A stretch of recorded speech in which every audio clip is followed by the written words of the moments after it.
Really pleased, to see so many people here, especially when it's raining.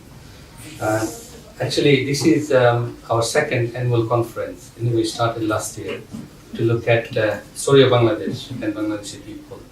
And we also organize seminars and all kinds of discussion type of events. What we try to do, we try to link scholars and researchers with people in the community and with each other, and then encourage people to take further work, research and studies on to do with Bangladesh and Bangladeshi people.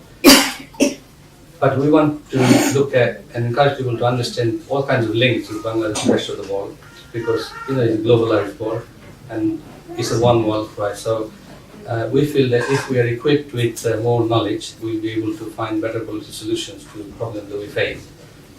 I just want to point out one thing. In our community, Bangladeshi community, like other communities, there are divisions, and in Bangladeshi community, you have main divisions coming from Awami League, BNP, and so Jamaat, Islamic and Bangladeshi nationalists and Bengali nationalists. So what happens? You get one group of people, they don't talk to the other group of people, right? So you have polarization and not enough cross-fertilization of ideas. So consequently, we come up with poor quality solutions, and it doesn't work. And look at the mess that we're in.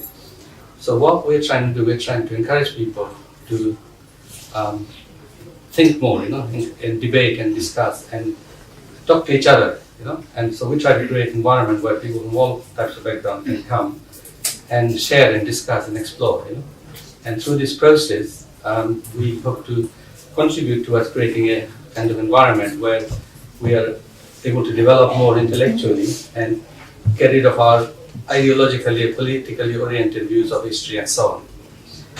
I won't say any more, but we will be organizing this annual conference. Also in October, we organized a Bengal History Week, so we'll be doing that again, right? So, hopefully we'll also participate. We're really pleased, to have Dr. Shamsuddin, right? Shams, sorry. I first saw her in a fashion show. That's where I met you. No, you were not doing the work at the big church in Spitalfield.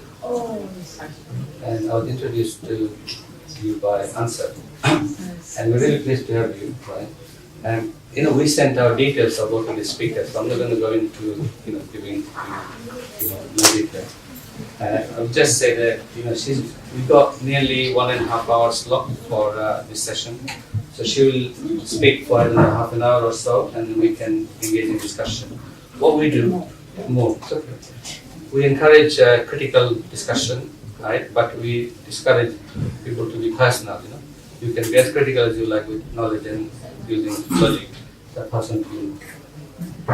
Thank you. I first thank Brooklyn Circle, and I thank all of you for coming in this rainy season. Well, it is raining.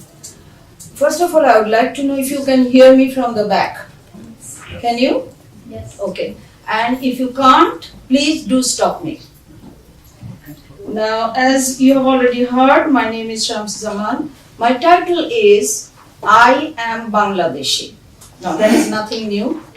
But what I am going to talk here is in two parts. Part one, I am defining how I became Bangladeshi, a Bangladeshi. And part two, I am going to defend my title, that is, how do I qualify to be a Bangladeshi? So starting from part one, from an early age, I realized that I or my family were on the wrong side of the line. It may sound little difficult to understand, but as soon as I tell the whole story, all of you will agree with me. Let me start from the beginning. I was very young when I first noticed this mysterious puzzle in my life. My family was in Kolkata or Calcutta at that time. The Japanese war was going on. Bombing was continuing. Siren, blackout, rationing were the only topics we children came across from our agitated adults. They were always in a rush and only thinking in short term. I don't know why. Every time the sound of siren went on, which was mostly in dark hours, we had to rush towards the central room surrounded by other rooms. Blackout already kept the whole house quite dark. Even then, as we were told, the darkest and centrally surrounded place would be the safest in case anything like bomb dropped on our roof. Rationed items like rice, wheat, flour, etc. remained difficult to obtain from outside the ration centers. Even ordinary items like dress materials were in short supply, as we understood from our elders' discussions. I could not understand why the Japanese people wanted to kill us. What had we done wrong? By then, I had formed the idea that only when one did something wrong was one punished. So, bombing to kill must have been some kind of punishment. I remained puzzled until the war stopped and life slowly returned to normal. A little while later came the next stage of my life. At that time, I could understand that people came from different religious backgrounds, such as Hindu, Muslim, Christian, Shaikh, Buddhist, etc., with whom we shared our lives. Suddenly, when the communal riot broke out all over United India, we were again on the wrong side and somehow escaped from the fatal situation to a safer area by the mercy of God. Seeing heaps of dead bodies on our way to the safe zone, I, though not even 10 years old, was shocked and wondered why people suddenly wanted to kill us. Devastated and cornered as an escape from my situation, I desperately started thinking of good times. Times when I spent happily in bliss with complete freedom in my little village. I almost started feeling the splash of water on my face when I swam in our pond. I could touch the mango which I gathered in the nor'wester storm, all muddy and soaked. I tasted freshly done gur, molasses, from the winter collection. There was love and affection in every corner in my village. In other words, my little mind wanted a little solace from the chaos running amok in the adult world, which I could not understand. I just could not understand why we were on the wrong side again. After settling down in the safer zone of Kolkata, I was admitted in the Sakhawat Memorial Girls High School. This school was established and founded by Begum Ruqayya Sakhawat Hussain. My stay there always remained full of happy memories. At first, we used to be collected by a parda bus. This bus had parda on all the window glasses. This made me even more curious to see what was going on the other side, for which a few of us became everyday trouble for the nani or ayah in the bus, because we would pick up the parda and try to see outside. Gradually, first the parda, then the whole bus collection, all this system stopped. Just to give an idea, this is picture of Begum Ruqayya Sakhawat Hussain. This is part of that old Sakhawat school building in Kolkata. This is the group picture taken in February 1950. Fifth of the row, here standing me. But this book is called Rokia Manush Konna Sriti Gatha. That means Rokia's Dream Girls collected memoir. So what we did, this was in 2002, we formed a committee and we made this collection collected from many other old Sakat Memorial School students. Here I am in the committee. And this was the item I contributed in this.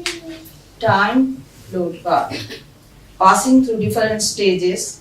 Finally, India was divided and we became Pakistani citizens, settling down in Dhaka, East Pakistan. Everything went smoothly for a while. Then, so many things happened. I was married, I graduated in M.B.B.S, I had a little family, lovely family. Suddenly, the political situation turned upside down and war broke out. We were told by the authorities we needed to follow a better way of presenting our own culture and identity. Ours was not enough. We have to upgrade our own identity. This time, I and others revolted. And I took my revenge in my own way. I started writing down with dates whatever I saw and felt was happening around me. Can you hear me? Very loud. Oh, I can't turn down. Finally, the war stopped. The newly liberated country came to be known as Bangladesh in the world map.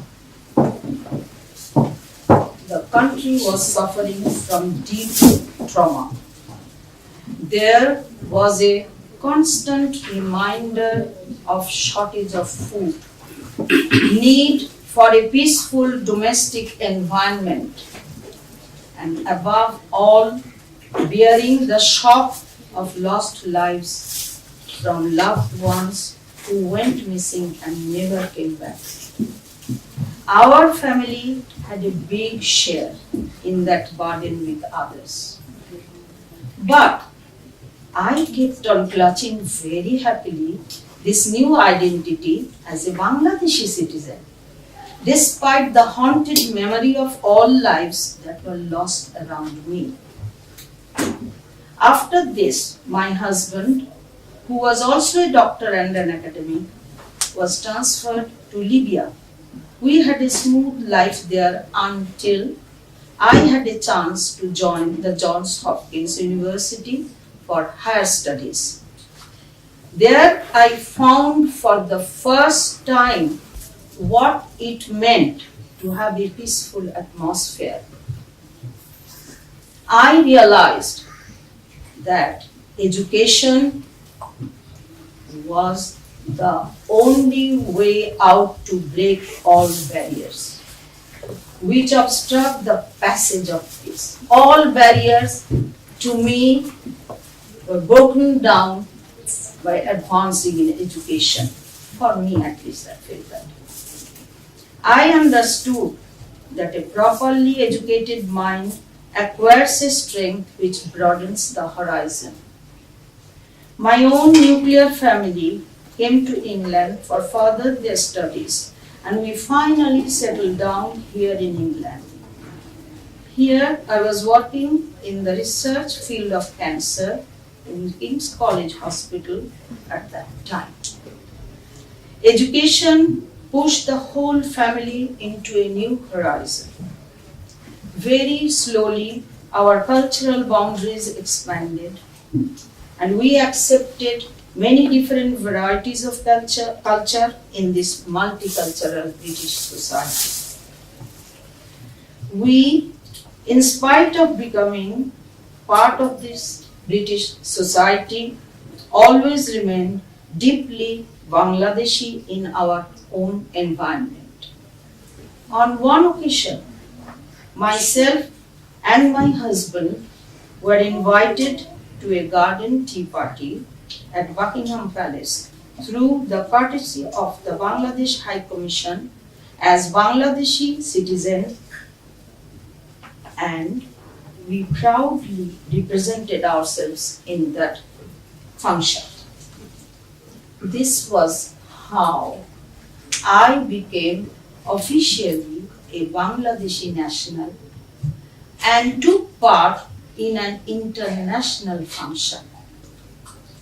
Years passed by and gradually I became a Bangladeshi British grandmother who narrated my stories to others. So that was my part one,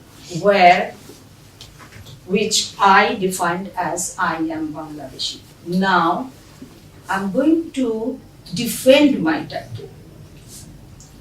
In this section, I shall try to qualify my identity.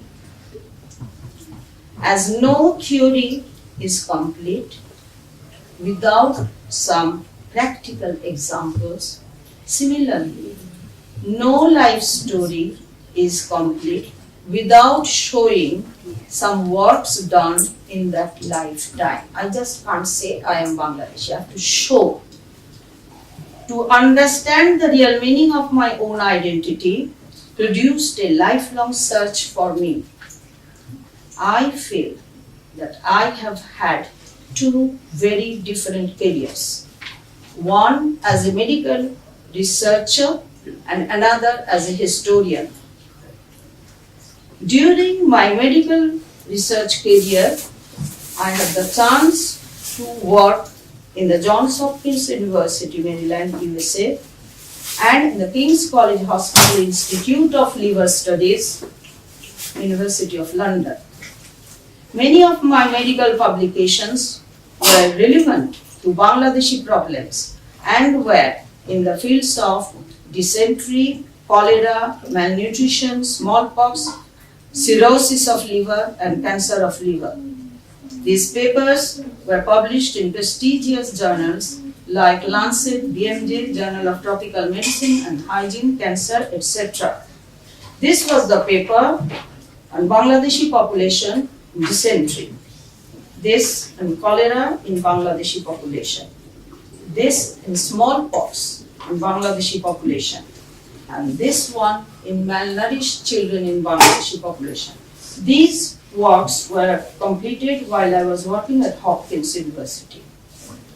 In my Institute of Liver Studies stay, there relevant papers to Bangladeshi populations are like this. One, this was the development of liver cancer amongst immigrants here in Britain, which contain Bangladeshi population. This was a comparison of development of liver cirrhosis between the white British population and immigrant population, which included Bangladeshi population. And this was purely a comparison between immigrant Bangladeshi and indigenous Bangladesh, immigrant here in Britain and indigenous Bangladeshis in Bangladesh about the development of hepatitis B, hepatitis C and liver cancer.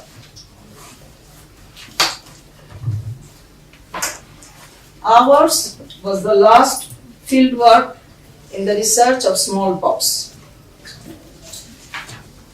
In my more recent and historical career, my quest has been to focus on Bangladesh-related questions. My studies in SOAS, that is School of Oriental and African Studies, included development of origin of early Islam and Islamization of Bengal. This search has produced several books. Here, to say something, I tell you beforehand, although I have always been very proud to be a Bangladeshi and worked on Bangladesh-related questions, I have never shied away from being critical of actions which I felt were not justified, just as I have supported actions which were good. Finally, my ultimate and innermost quest remains to understand who I am. what it means to be a human being. My quest pushed me to ask the question and to understand whether being a Bangladeshi, can I qualify to be a real human being? Okay, that is up to you to judge after I finish the whole talk.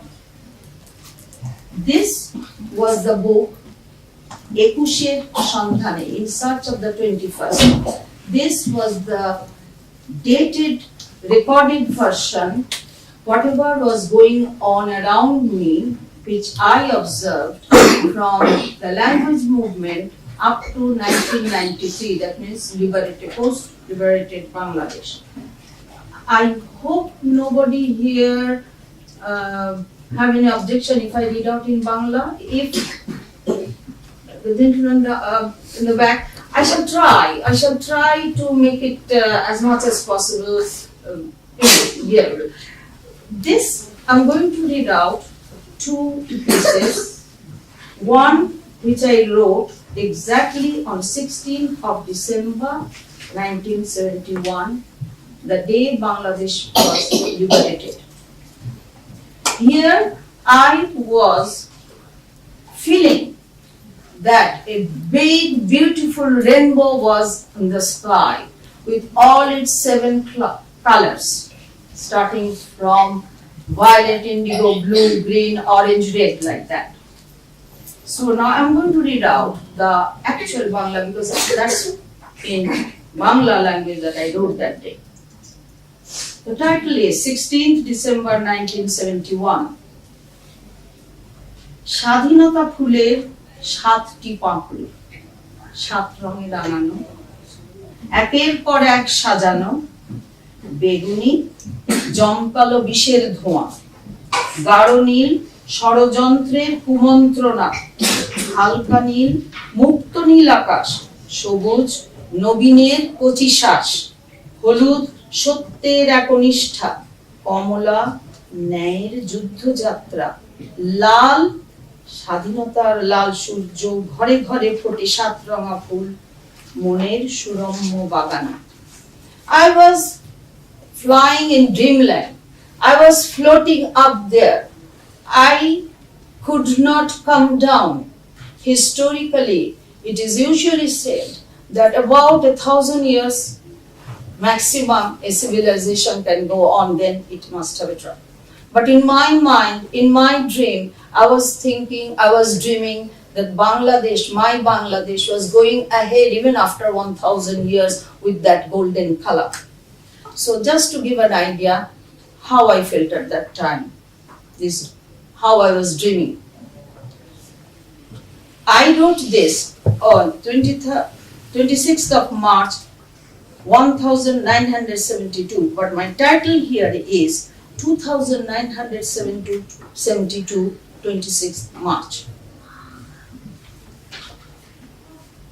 আজ সকালের লাল সূর্যটা আবির আর সিঁদুরের মেশানো রঙের সাথে রক্তেরও লালিমা মেখেছে।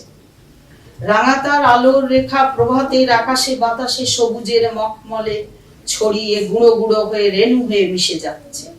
আজ সকালের লাল সূর্যটা মনে করিয়ে দিচ্ছে কোন এক পবিত্র দিনের জন্মক্ষণ, যার মহিমা সে 1000 বছর ধরে পৃথিবীর সময়ের ঢেউয়ে ঢেউয়ে ভেসে ভেসে এসেছে আজকের 2972-এর 26-এ। মাঠে মাঠে আজ ভরা ফসল, that day 1000 years after.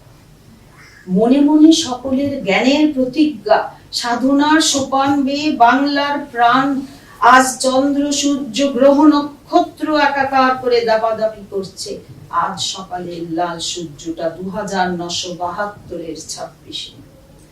কেন জানি মনে করিয়ে দেয় সেদিনের সকাল, আজ থেকে 1000 বছর আগের সকাল, যেদিন প্রথম বাংলাবাসী দেখেছিল রক্তচক্ষু স্বাধীনতা ভাস্করকে বাংলার ঘরে ঘরে।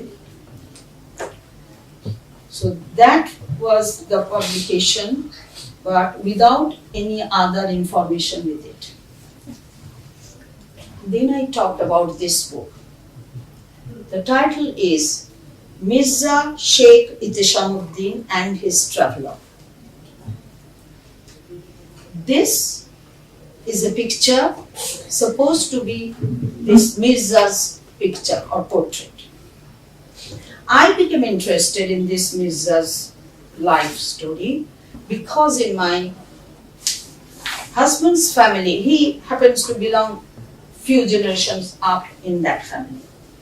He was a secretary in the Mughal court. He came with a letter from the Mughal emperor to this country's emperor, George III at that time, requesting something. But what actually attracted my attention in his life story was how he tried to keep up his own identity here in this country 250 years ago. I had 3 books. Fortunately, I found 2 from my husband's library. One was written by Qazi Sadrulola as History of Mirza Itesamuddin in English, and the other one was an English translation of this Shigurfnama Velayet. That was the title he gave in his writing while he was observing everything here between 1765 and 1769. That was translated by some Mr. James C. Alexander in 1827. So I found that English translation also in the family library. And I also found one which was presented to me by Professor A.B.M. Habibullah in Bangla, Velayet, also research done on him, Mirza Shaikh Itesamuddin. So that arose my curiosity. At that time in SOAS, I was SOAS at that time, Professor Peter J. Marshall, he was an emeritus professor, and Dr. Avril Powell, senior lecturer from SOAS, they actually encouraged me and helped me to bring out my research work on this Mr. Mirza Itesamuddin. So I started. The first thing I did was to find out how did someone have this picture of Mirza. At that time, camera was not available, so was that a portrait or what? And British Library, British Museum, and Museum of Royal Academy actually helped me in that. And I found out that one Mr. J. Lane, he actually did a lithographic print from where Mr. C. Hanmandel did this portrait version of that picture. Anyway, so that's how. So what did the Mirza do here to attract my attention? I am reading out a record version of his on London. So, how was London in middle 18th century? Just a little bit from his writing.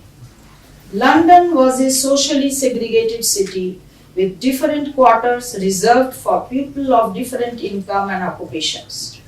Although particular streets and squares might be exclusive, no London neighborhood was without its share of middle-class residents. London was center of the professions, and lawyers, clergymen, teachers, government officials, and medical men were born. The legal profession, with its army of clerks, under-clerks, and apprentices, constituted a numerous and wealthy section of the London middle class. All enlisted attorneys could practice in the Westminster Courts of King's Bench. Not very much different from ours, is it? And there is another version of London. For Georgian Londoners, because at that time George III was the reigning monarch, the open drains, the heavy traffic of coaches, puddles filled with liquid, swinging shop signs turned a walk through London into an adventure. Just imagine this gentleman hopping around on the London pavement with this dress, with all the puddles and all other things. So, that was London in mid-18th century. Another part. Itesamuddin was a devout person.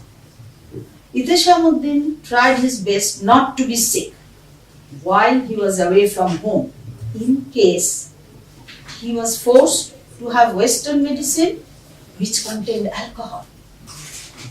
According to him, the Almighty helped him to remain fit for his stay abroad. I asked the question. There is no description in his travelogue of his selection of prayer times and his selection of the obligatory fasting hours in the British seasons, when the length of the day varied from being very long to very short, or how to find the direction of his prayer, that is Kaaba. Then,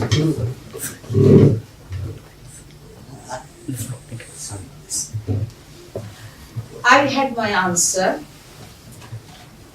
from the list of Bengali names that I collected from his writing, which I will read out for you. Just a few words I will read out. He was using, being a very Bengali, he was using some Bangla words even in his Persian writing. Persian writing, because he had to write it in Persian. The Mughal court language was Persian. That's why he was writing in Persian. Anyway, some of the words he used, like religious, Huri, Hazrat, Sufi, Fakir. People of selected post in various departments of Mughal administration, Badshah, Nawab, Maharaj, Raja, Kaji. Then, people of foreign origin, like Ferangi, Hollandaise, Ferangi coming from this country. Hollandaise, that means people from Holland. Almani, that means people coming from Germany. Farashi, Shahid, Gora. Then month, Jait, Katur, Magh, that means Joishto, Kartik, Magh. Instrument to show direction. This was what gave my answer, how he found out his prayer direction, Qiblanama. Actually, I saw one Qiblanama in British Museum while I visited there. Monetary units like lakh, crore, mohar, ana, paisa, kori. Kori used to be the lowest form of monetary unit at that time to count, well, paisa and other things. Weighing units like mon, chair, tola. Prepared dish, kebab, pulao. He was no doubt a Muslim. Items for food, ghee, fish, pota, veda, koi, magur. Flower, beli, chameli, shefali, genda, gula. Fruit, anaras, musambi, kaji nebu.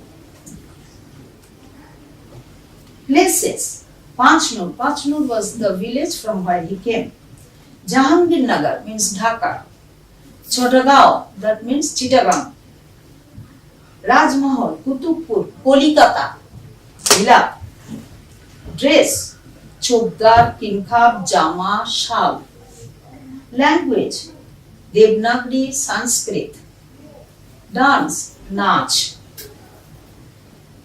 Book, Ved. Exclamation, bravo, shabash, wow, wow. Then types of crops like fruit, ruby, roof, coconut roof, nar. Herbal medicine, ishukgul, we all know ishukgul. Hubble bubble, hukka. So he was a Bangladeshi, real Bangladeshi at heart. Now coming to my second one. This lady, Begum Husna Rasi, was my mother. She kept a note while she was performing Hajj many years ago. And we lost the note. Many years after her death, we found it and I compiled it. She never had been to any college or university, so whatever she saw, whatever she understood, that's how she wrote her diary of Hajj. Again, this is going to be in Bangla, a little bit difficult for somebody.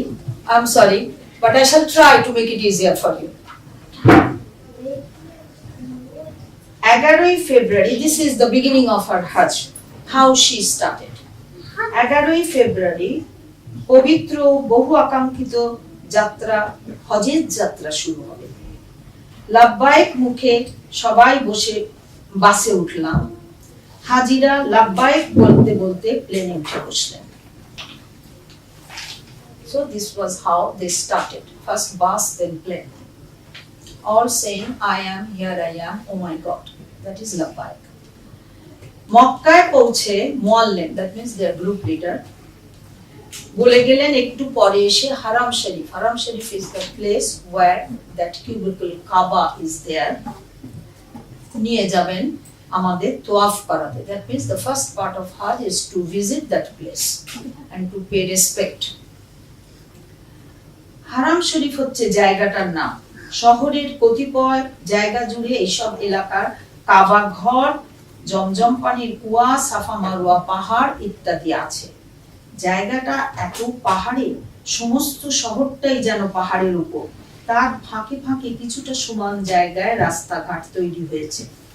যখন এখানে শহর হয়নি, চারিদিকে এত পাহাড়, না জানি কি ভয়ঙ্কর জায়গাটা ছিল।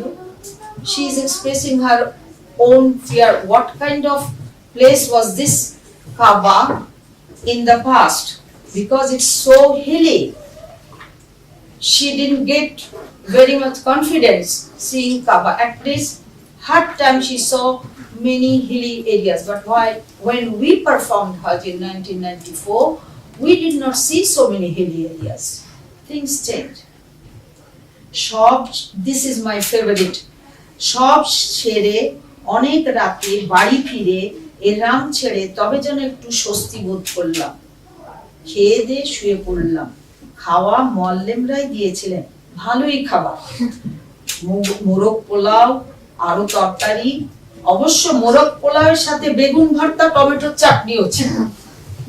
Just imagine, she could not forget aubergine and tomato chutney. She appreciated it so much. Okay, that's like real Bangladeshi. Then they went visiting Medina. Medina শরীফের রীতিনীতি আলাদা। এখানকার পুলিশ মক্কার ড্রাইভারদের প্রতি খুব সদ্ব্যবহার করে না। হঠাৎ মাঝপথে ব্যাগ ডাকাতি সবকিছু শুদ্ধ আমাদের বলল তোমরা নেমে যাও। All of a sudden in the middle of the road, the driver, because this driver was not very much happy with the police of Medina, he asked everybody to get off. And they were stranded in the middle of the road without having any other transport to take them anywhere. So that happened. আমরা অনেক আপত্তি করলাম, আমাদের কথা কেউ শুনলো না। So that was another part of their Hajj. Then they arrived somehow in Medina.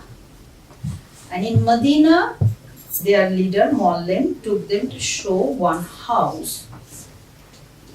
Now, my mother had never seen house built inside hills. এবার একটা বাড়ির ভেতরে নিয়ে গেলেন মুআল্লিম সাহেব। দরজা দিয়ে যখন ভেতরে ঢুকলাম, একেবারে অন্ধকার, পথের দুই দিকে উঁচু দেওয়াল, বেশ কিছু দূর ভেতরে গিয়ে আলো পেলাম। উপরে তাকিয়ে দেখলাম উঁচু চার দেওয়ালে ঘেরা মধ্যখানটা শুধু খোলা আকাশ। All big walls, four sides, and only on top the sky was visible. I have seen that kind of houses in Libya, because in hilly areas, in dry areas, that's how they build their houses to prevent from extreme heat and from sandy and extreme cold weather. এইখানে একটা চুনবালি খসে যাওয়া কামরার ভেতরে আমরা ঢুকলাম।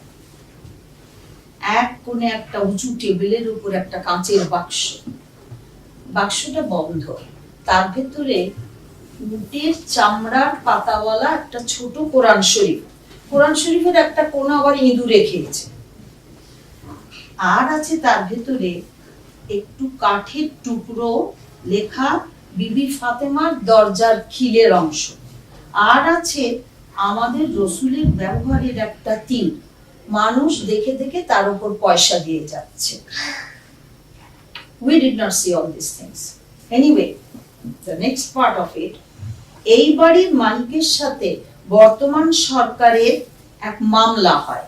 মালিক চেয়েছিল এইসব জিনিস নিয়ে মিউজিয়ামে রাখবে, সরকার চেয়েছিল এইসব জিনিস নিয়ে মিউজিয়ামে রাখবে। মালিকের দাবি হলো রসুল যখন প্রথম মদিনা এসেছিলেন এই বাড়ির মেহমান হয়েছিলেন, সুতরাং এই বাড়ির যা কিছু সব তার অধিকারে, তার দাবি। তাতে মামলাতে আরব সরকার হেরে যায়। সেই থেকে এই বাড়ির মালিক এই সব জিনিসগুলো দেখিয়ে পয়সা রোজগার করে। At least that's what my mother said. Then a bit of our Hajj description. They were told to be prepared for the Hajj, which will take 5 days for them. Hajjের 5 দিন and her preparation. Look at her preparation. Hajjের 5 দিন, she was thinking what to eat for breakfast, what to eat for lunch, what to eat for dinner. So she was collecting all those things. হজের 5 দিনের সকালে নাস্তা কি খাবো, দুপুরবেলা ভাতের সাথে কি খাবো, রাত্রে কি খাবো, এইসব ভেবে পাউরুটি, ডিম, ফল, কাঁচা তরকারি ইত্যাদি সব নিলাম, সাথে একটু গোস্তের কিমা নিলাম আর মুরগি কষিয়ে নিলাম, এই জন্য যে এইসব খাবারগুলো থাকবে ভালো। Just imagine what a motherly instinct she had. But she didn't miss the final thing. After Hajj, আমার ক্ষুদ্র বুদ্ধিতে যা বুঝি তা এই, হজের ভেতরে মানব জাতির আত্মার খোরাক এবং সমাজের কল্যাণের অনেক কিছু নিহিত আছে। She found out the principle of Hajj in her mind. সকল মানুষই খোদার সৃষ্ট জীব, সবারই সমান অধিকার এই পৃথিবীতে।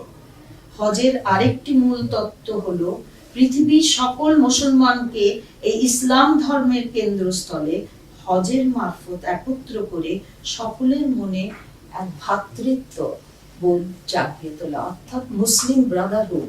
She really caught the real meaning of Hajj.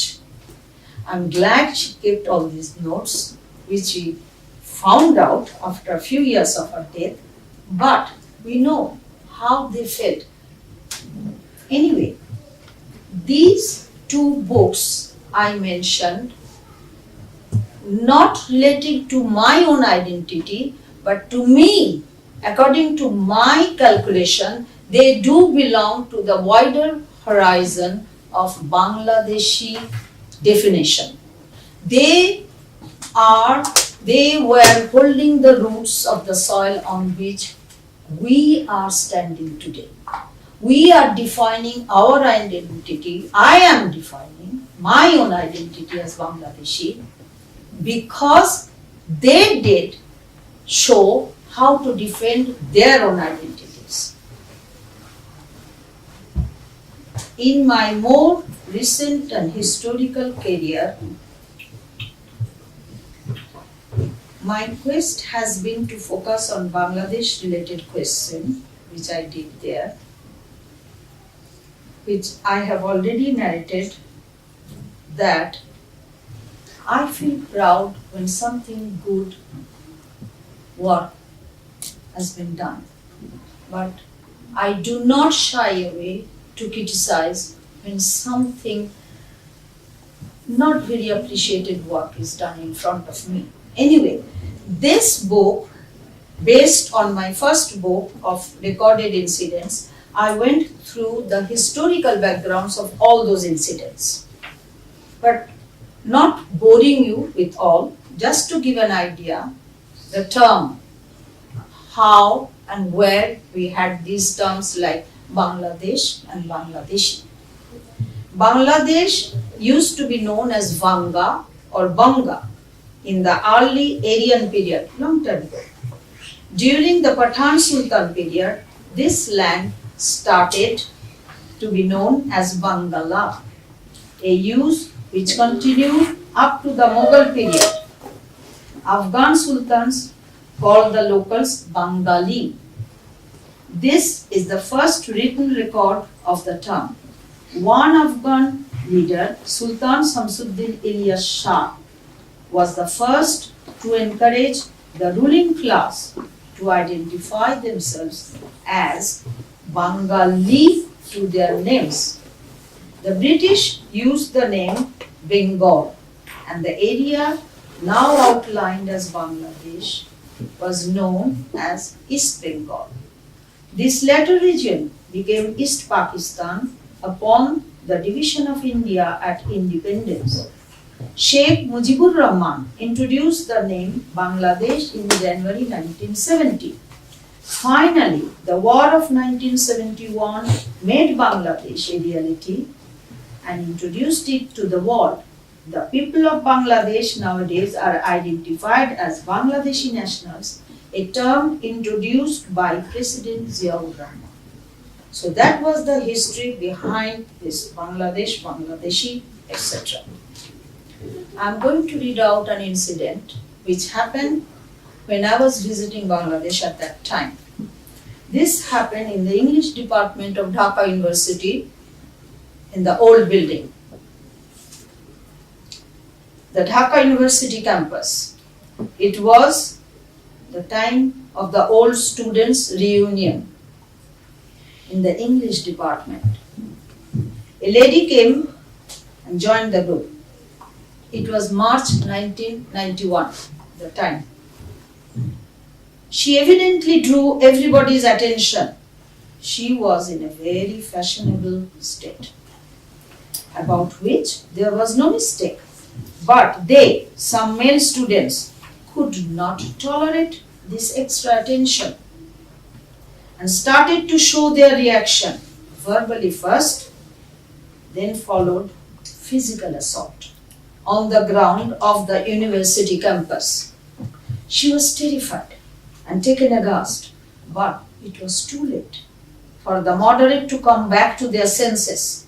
The whole student community just witnessed this sari tearing episode without a single protest. Neither was there any condemnation from the two party leaders of the whole nation, though they happened to belong to the women's committee. No protest. So that shook me. That made me speechless. I was in such a shock. I wanted to know more and more in-depth meaning of my identity. Is that what I am as a Bangladeshi? My mind said no.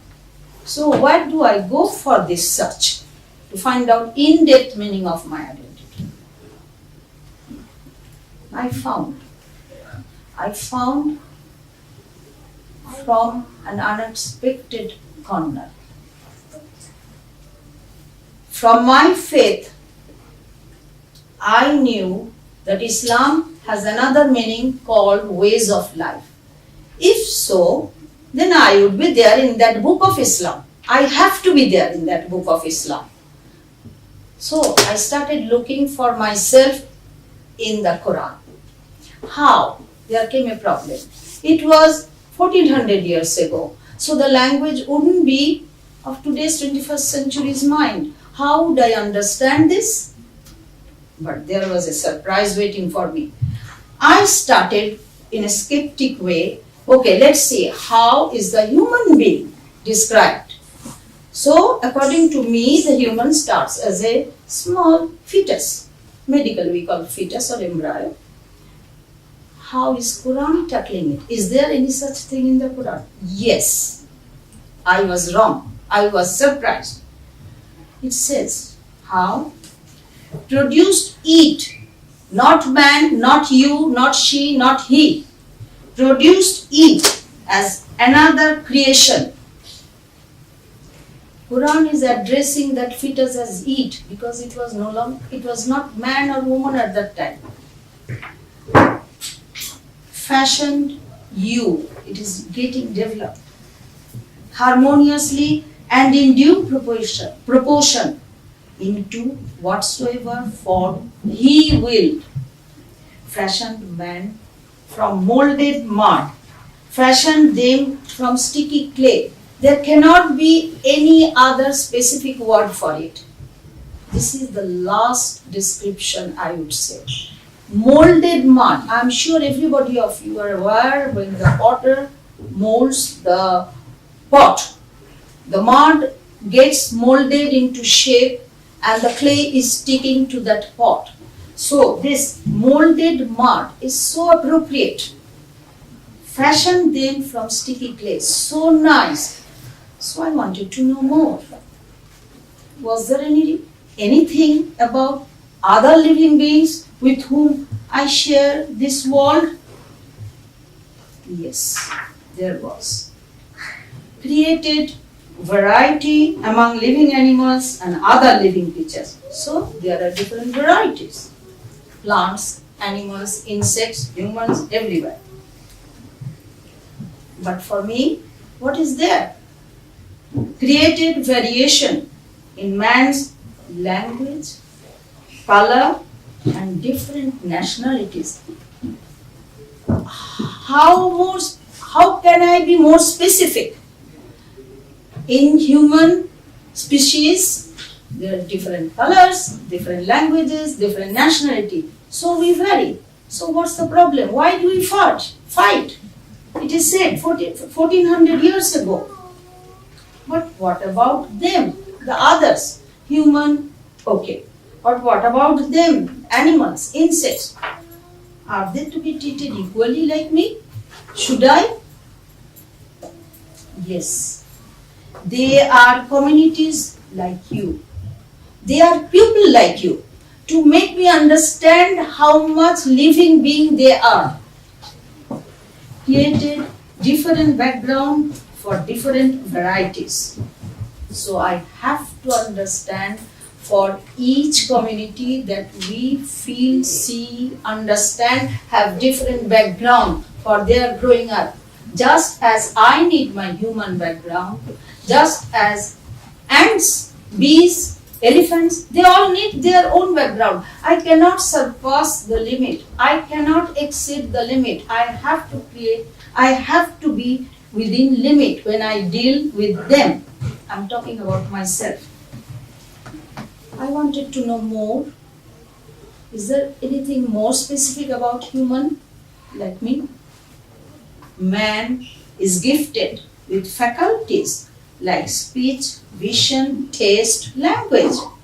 Yes, they can also communicate. Whales, elephants, monkeys. But what scientists have so far found out, their sound waves of communication goes in a straight line with a little up and down. But ours, we have the power to make complex sentences. We can break down sentences and ask questions, which so far scientists have not discovered in any other communication sounds. So, somewhat I'm different from others. But there came a warning. Whenever a person like me, a human being, feels superior to another, what do? We make mistake. What do? We do wrong things. Evil things come out from within me. So came the warning. Purity, harmony, and law drives away evil. So came the guidance for me. If I am pure in my intention and my action, if I am harmonious in my act with other living beings, but whatever I do, I have to be a law-abiding person. I cannot take law in my own hand. That is what makes me a better person or a human being, or I would say better Bangladeshi. By the time when I realized all this, I found out I have become grandmother, and it was story time for my grandchildren. I have to leave something for my grandchildren before I fade out. This is not yet published, it is pending. It is collection of some stories from my life. Just to give an idea, I'm reading a bit from there. This is an excerpt from one of my stories that I'm going to read out.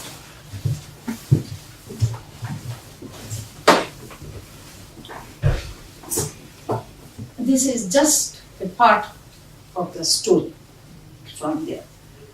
Amma was the first person to notice the colored fluid trickling out underneath her medicine carton.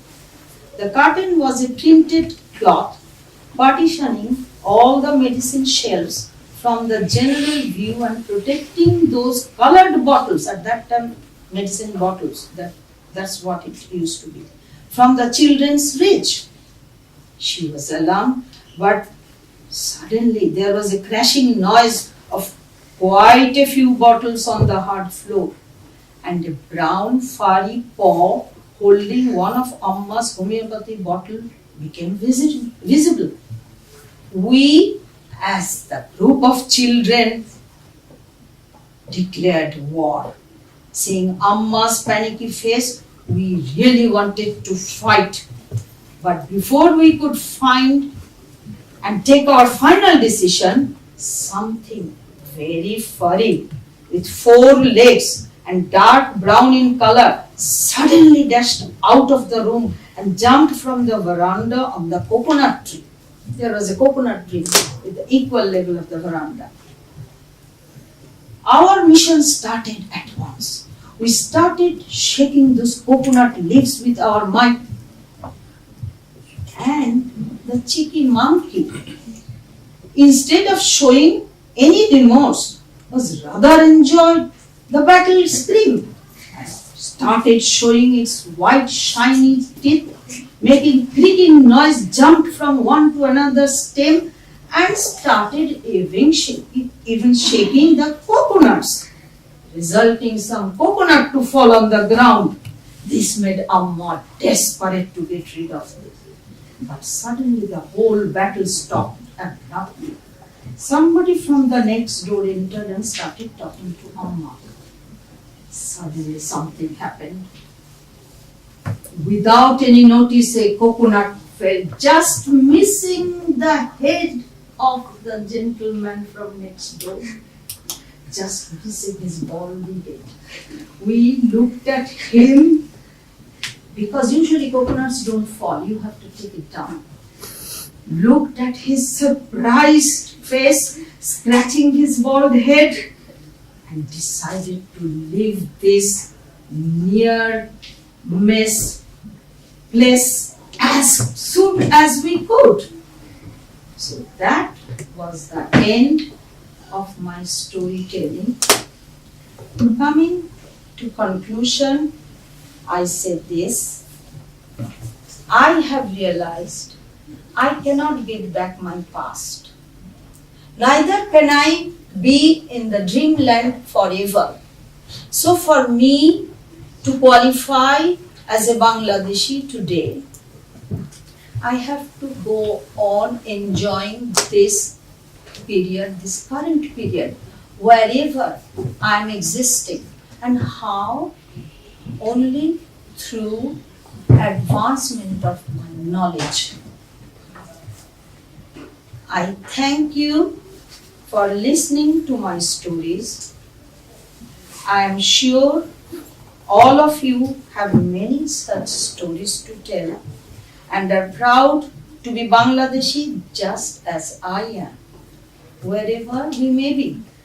And finally, I must say that I admire the enterprising attitude of today's younger Bangladeshi generation and wish all the best for them.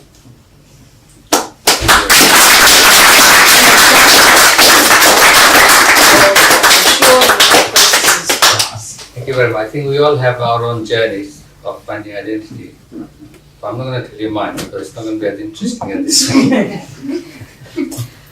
I just want to make one of the announcements which I forgot and I'm going to be told off. Right? You know, the toilets are just over there, and if there's any fire alarm or something, you have to go out and then you'll be directed in that direction. 3 o'clock, there is some kind of workshop for children. Shamimala, she's written a book on children's storytelling or something. So you can send your children at 3 o'clock to this workshop, no? Right? That's it. So yeah, feel free to ask questions and share your maybe personal experiences all about your own identity development.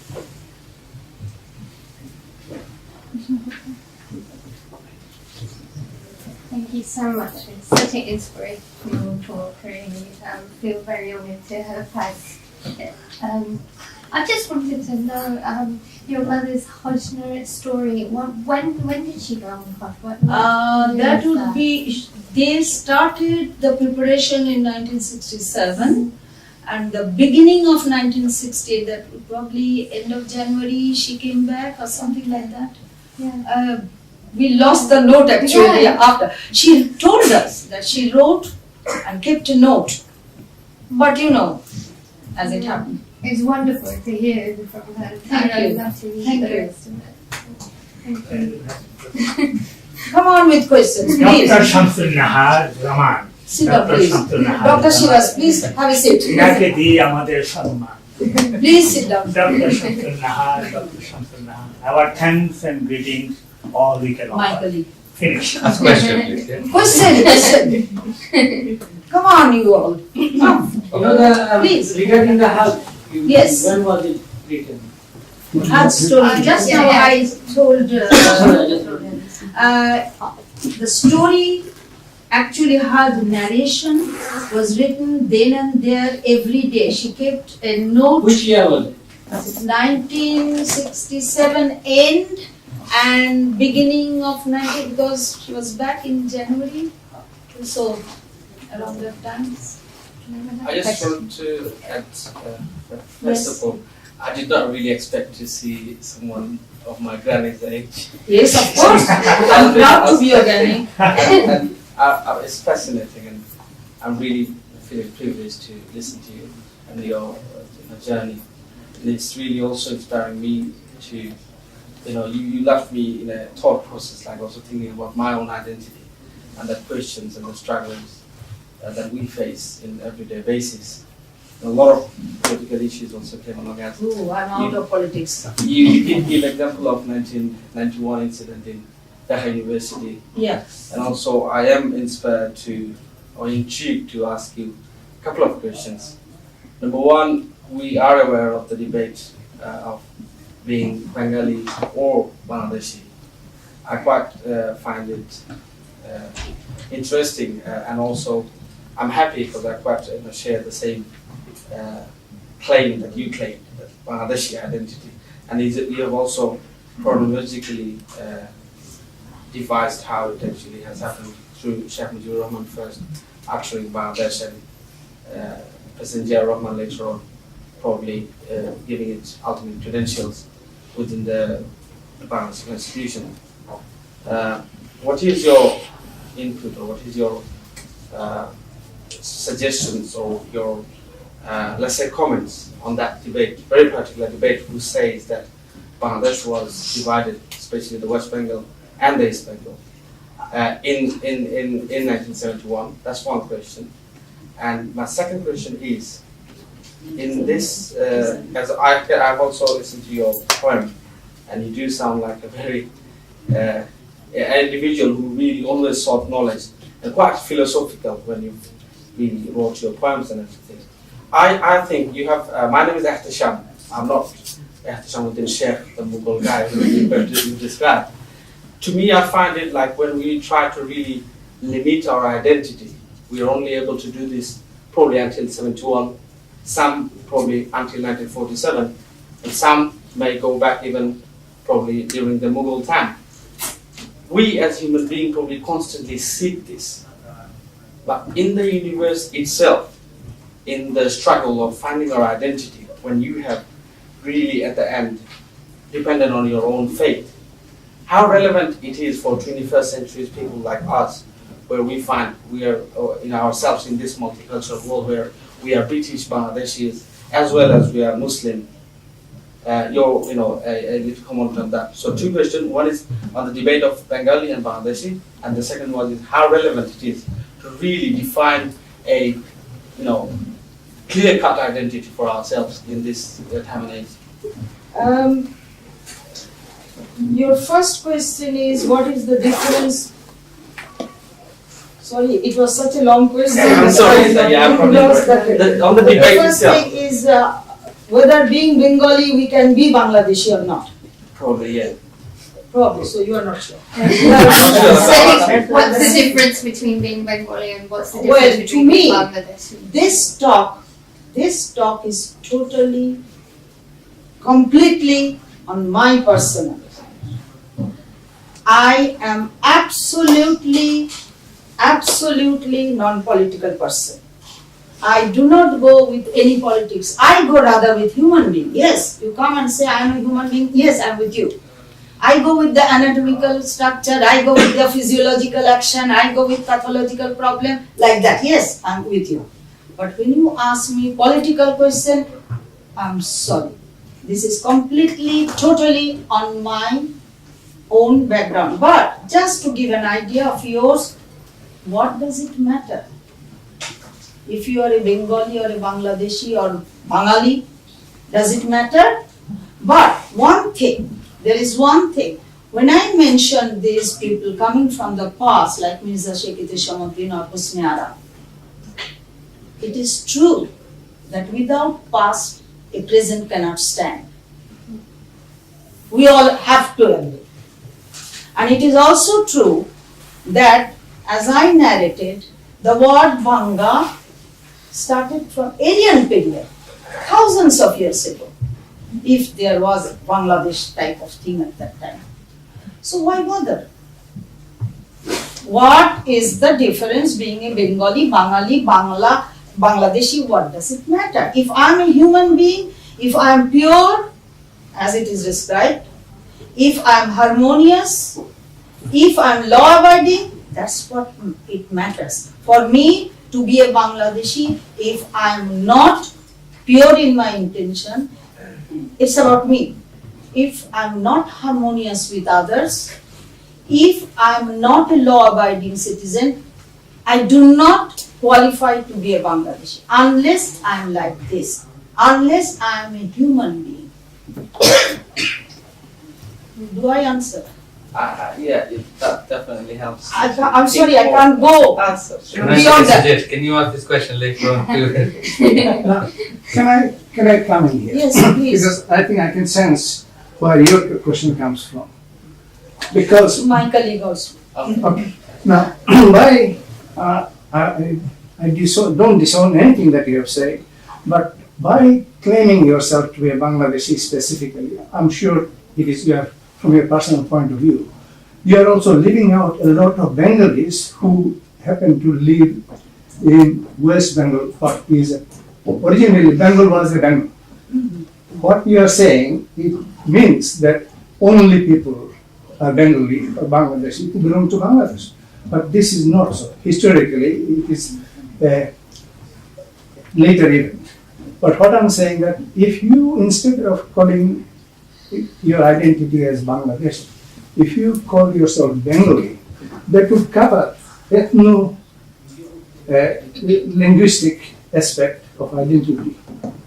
Because we what have is more than happening? linguistic identity. Ethno-linguistic identity. But that also gives us new That's problems. right. No, it's not a problem. Because there are different markers of identities. When we go about saying that I'm looking for my root, I'm looking for my identity, there are various markers. And if you leave that out, then you are politicizing the identity, which is not necessarily correct. It is possible and it is perfectly reasonable to say in this part of the world that most of the people may have come from Bangladesh, but not necessarily from Bengal. But one thing that we have got in common, that is the language of Bengali.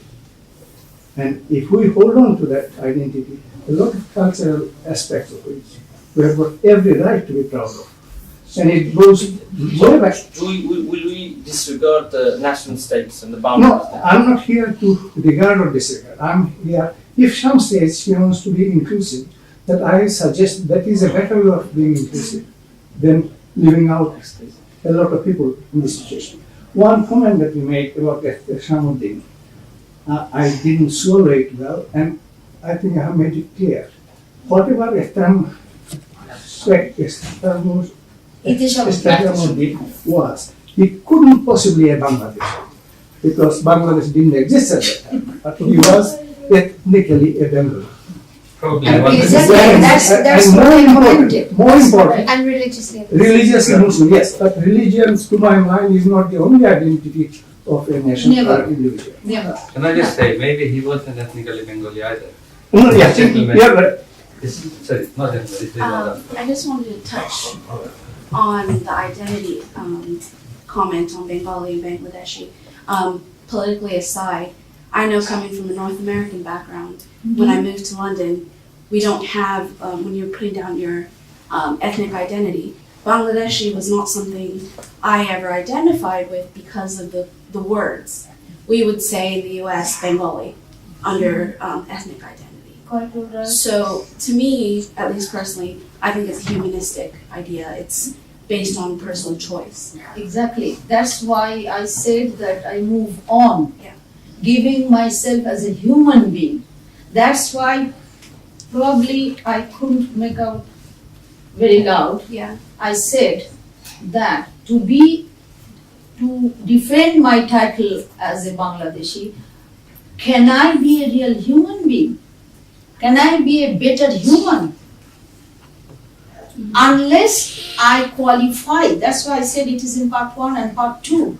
I have to qualify my identity. I just can't say, standing up, I'm Bangladeshi. I have to show I've done something for that part. I've done something for those people. I have done, how do I feel? I just can't say I feel very sympathetic. No, I have to show with my work, with my action, showing that I am human, you are human, everybody is human. Let's share it. Let's move on. Let's not be stuck with our past. Let's go ahead. Yes, I call myself Bangladeshi. Okay, so what's wrong with it? Some may call Scottish. After a few days, it will be Scotland. Separate. There are Scottish Bengali, Already Bangladesh. Yeah, with kilt. I have seen one Bangladeshi boy in kilt getting married from Scotland. Yes.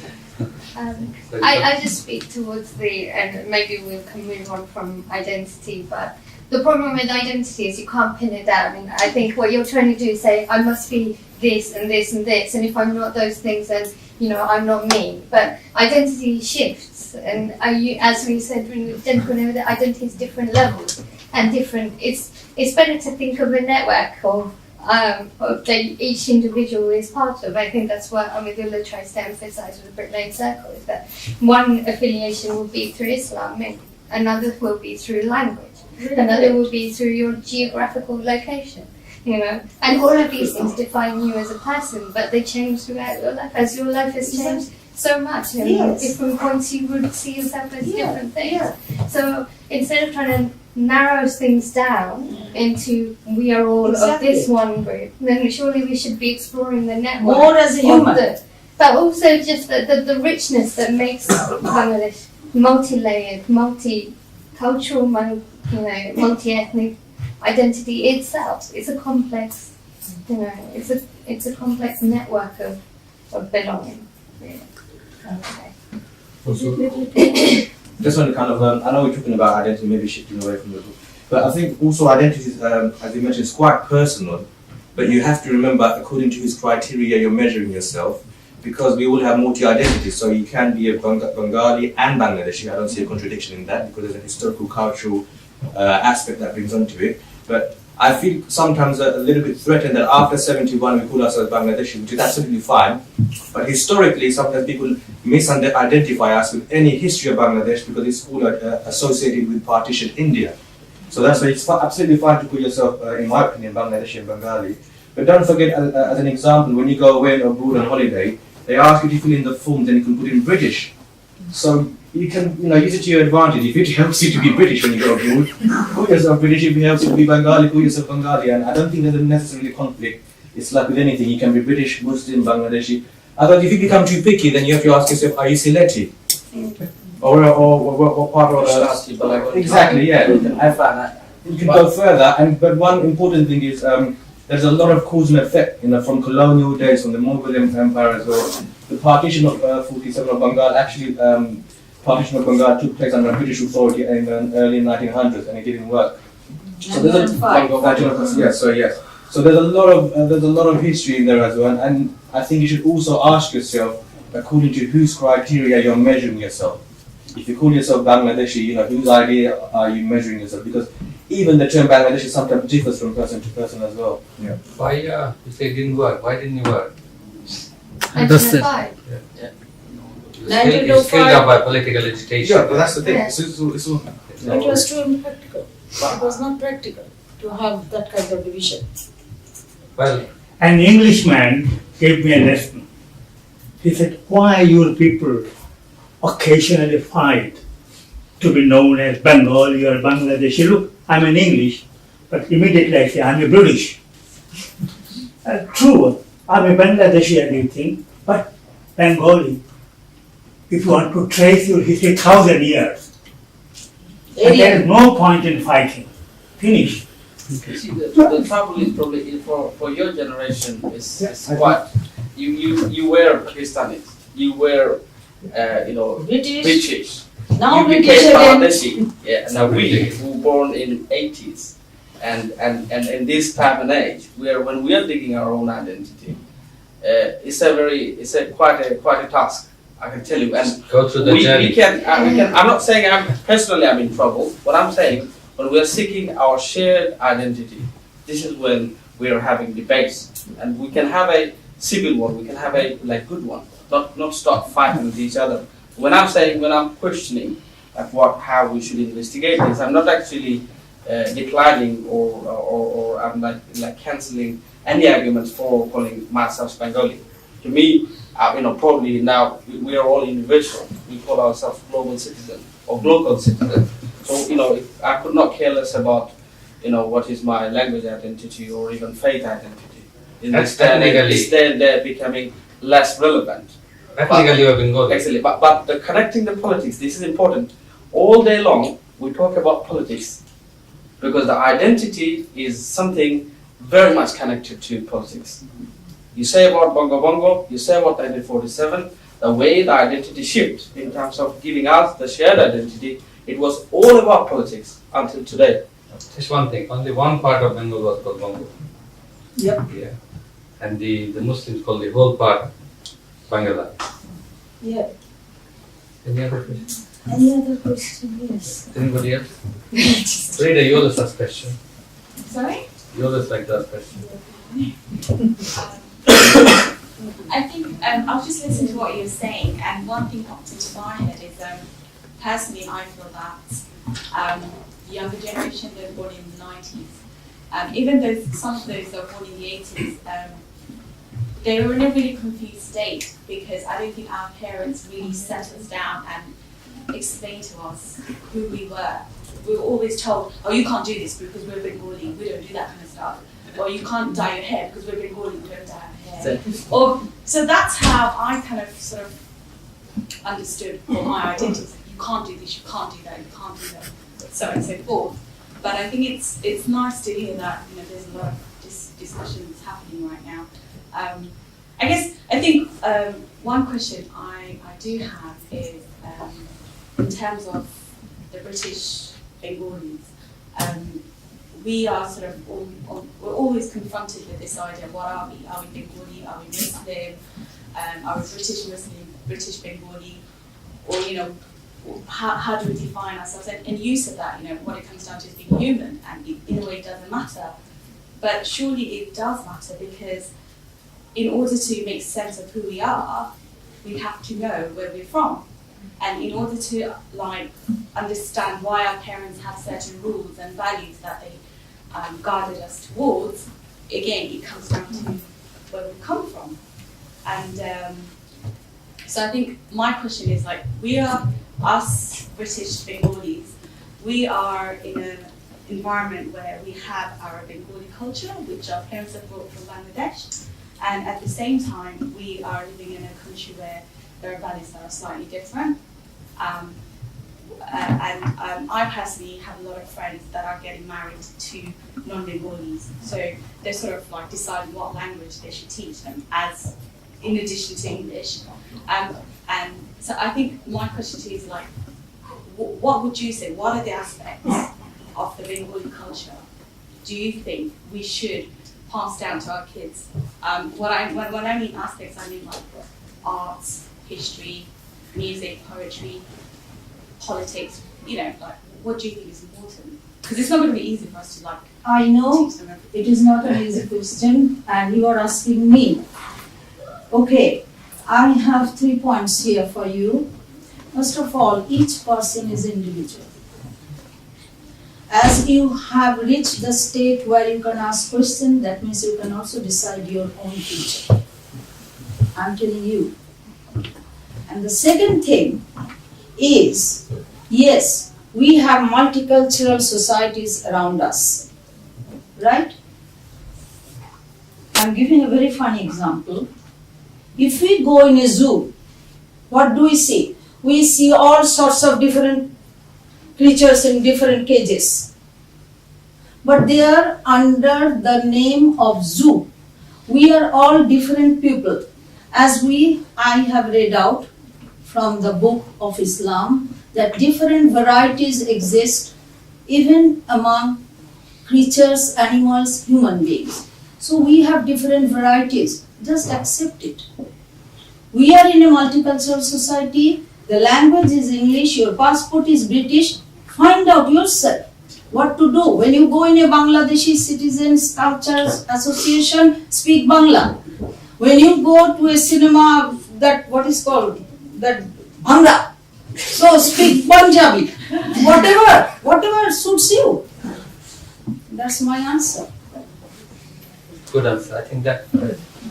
I just wanted to kind of add to that. I think I think we've come to a point in regards to discussions about diasporas, and I don't think, I think what everyone has been saying, there isn't, for me, I would say there isn't a definition which is, you can give to one person and say that goes for everyone. I think that's just not for being a Bangladeshi, that's just across the board for any community, any groups. I think, and as Amadullah has said, I think ethnographic, being an ethnic group is slightly different to being how your identity is defined. But in regards to kind of, how do you go forward, I think the one thing we need to do we need to look at is how to make people more aware of where Bangladesh is now to where Bangladesh was when parents came over 30, 40, 20 years ago.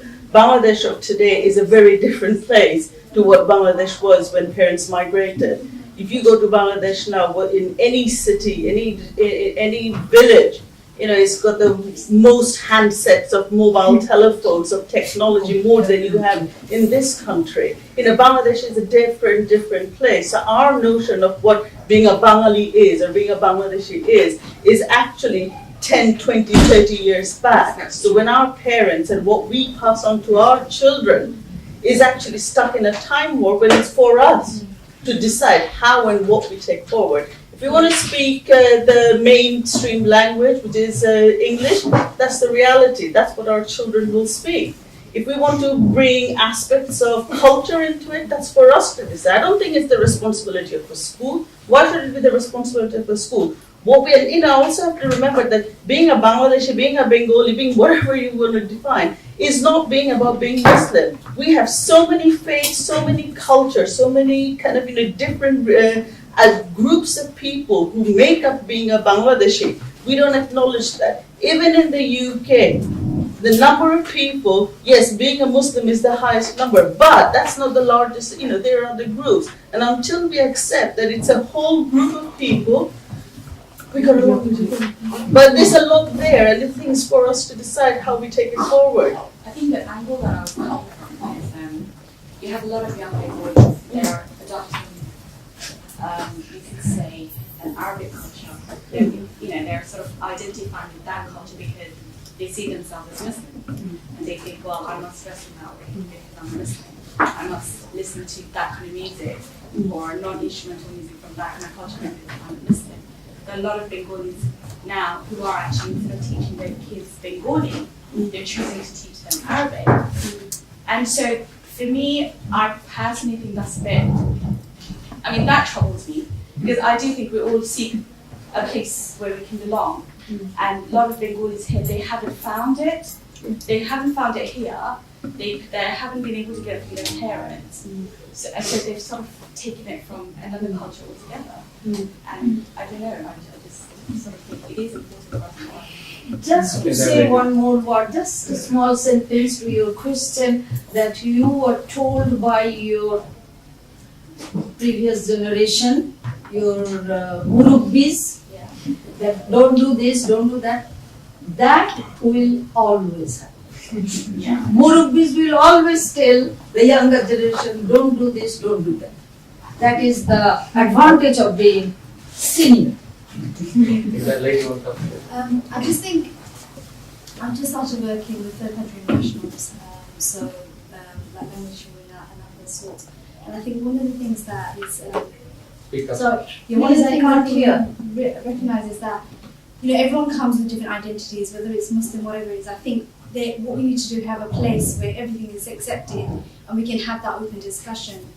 And also know about the history and all the contributions that Bengalis, Bangladeshis have made to the war, etc. I think those things are really important because I think they also empower that community. I think that's really important because sometimes we don't celebrate these things, and I think these sorts of events are brilliant to do. To even for someone who's born and bred here, it's such an eye opener because when my parents were telling me our history, I had my ears were closed. But now I'm more interested, I'm more receptive to it. And I think that's when someone will open their minds to it and listen and have a more open-minded.